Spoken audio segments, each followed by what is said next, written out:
संपूर्ण भारतात ज्या 12 ठिकाणी भगवान शिवाची ज्योतिर्लिंगे आहेत त्या ठिकाणी भगवान शिव ज्योती स्वरूपात विराजित आहेत।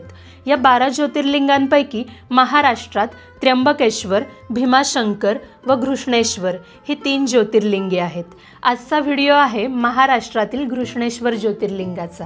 नमस्कार, मी स्नेहा प्रवासी या आपल्या यूट्यूब चॅनलवर तुम्हा सर्वांचे पुन्हा एकदा मनापासून स्वागत आहे। घृष्णेश्वर ज्योतिर्लिंगाचे संपूर्ण दर्शन, माहिती, इतिहास इत्यादी सर्व गोष्टींची माहिती तुम्हाला या व्हिडिओमधून मिळणार आहे, त्यामुळे व्हिडिओ अजिबात स्किप न करता शेवटपर्यंत बघा। महाराष्ट्रातील छत्रपती संभाजीनगर जिल्ह्यातील वेरूळ गावात घृष्णेश्वर ज्योतिर्लिंग मंदिर आहे। मंदिराजवळील मोकळ्या जागेत पार्किंगची सोय आहे।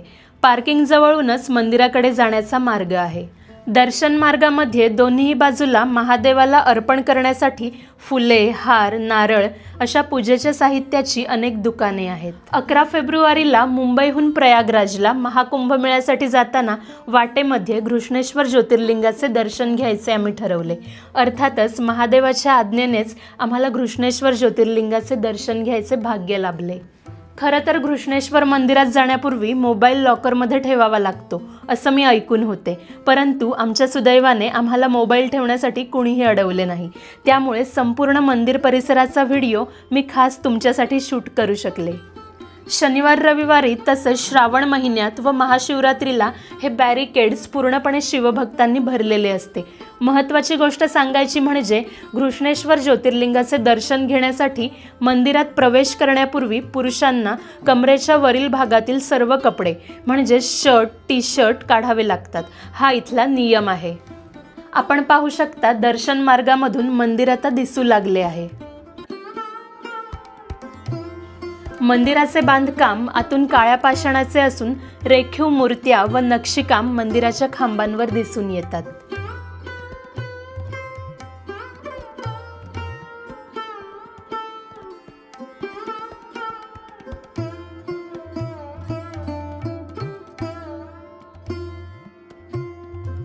सभामंडपात मध्यभागी भल्या मोठ्या नंदी महाराजाचे दर्शन आपल्याला घडते।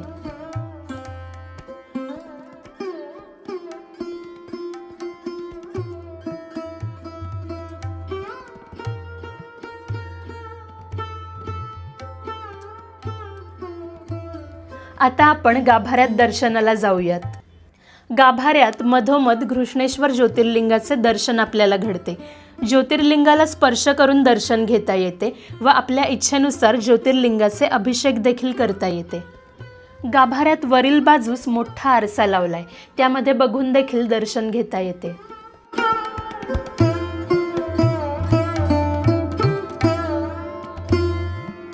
महादेवाचे मनोभावे दर्शन घेऊन काही वेळ सभामंडपात आम्ही बसलो। आकाशात सूर्यास्ताच्या रंगीत छटा पसरल्या होत्या। मुख्य मंदिरातून बाहेर येताच समोरच एक लहानसे सुंदर मंदिर दिसते। घृष्णेश्वर मंदिराचे आवार अतिशय प्रशस्त असून महादेवाला समर्पित अनेक लहान लहान मंदिरांचे दर्शन आपल्याला आवारात घडते।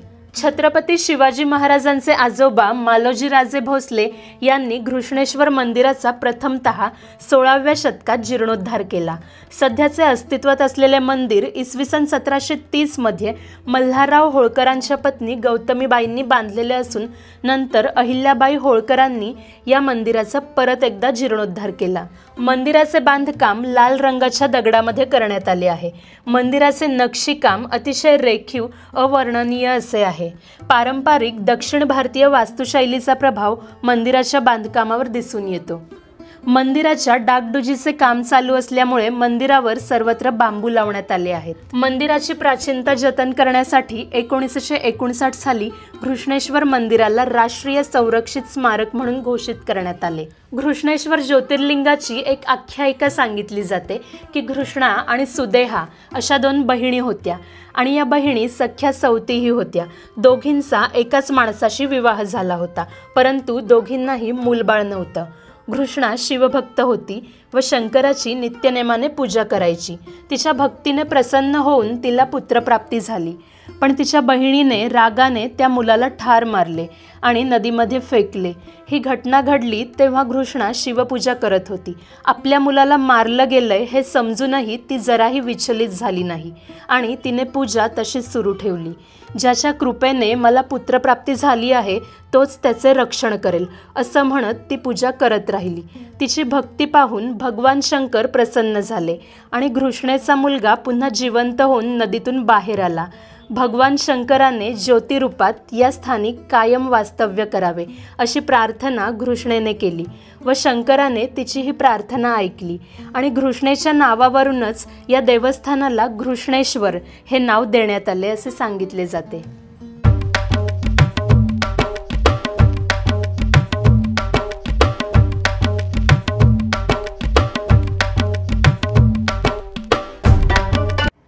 मंदिर परिसरात घृष्णेश्वर ज्योतिर्लिंगाचे फोटोज, बॅग्स अशा खरेदीच्या अनेक वस्तूंची दुकाने आहेत। घृष्णेश्वर मंदिराजवळच चक्क भल्या मोठ्या शिवलिंगाचे कळस असलेले खुल्या दालनांचे सुंदरसे मंदिर आहे, जिकडे 12 ज्योतिर्लिंगांचे दर्शन आपल्याला घडते।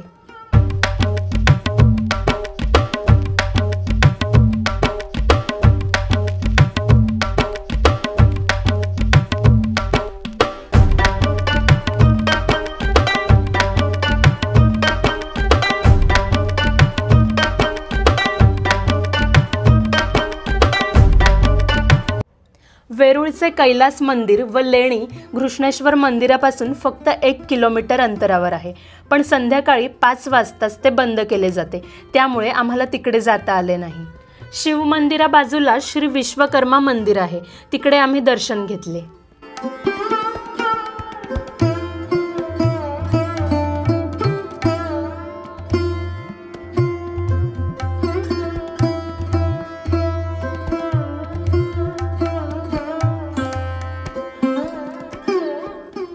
घृष्णेश्वर ज्योतिर्लिंगाला येण्यासाठी तुम्ही जिथे कुठे असाल तिथून छत्रपती संभाजीनगर औरंगाबादला जाणारी ट्रेन पकडून येऊ शकता। तसेच विमानाने यायचे असल्यास छत्रपती संभाजीनगर औरंगाबाद एअरपोर्टला उतरून देखील येऊ शकता। घृष्णेश्वर ज्योतिर्लिंगाप्रमाणेच महाराष्ट्रातील त्र्यंबकेश्वर व भीमाशंकर ज्योतिर्लिंगांचे व्हिडिओज देखील मी स्नेहप्रवास या आपल्या यूट्यूब चॅनलवर बनवले आहेत, त्यांची लिंक तुम्हाला डिस्क्रिप्शन बॉक्समध्ये मिळेल। व्हिडिओबद्दल जर काही क्वेरीज असतील तर कमेंट करून नक्की विचारा। तसेच व्हिडिओ कसा वाटला हे देखील कमेंट करून जरूर कळवा। शेवटपर्यंत व्हिडिओ बघितल्याबद्दल सर्वांचे मनापासून आभार। व्हिडिओ आवडल्यास व्हिडिओला लाईक आणि चॅनलला सबस्क्राईब जरूर करा।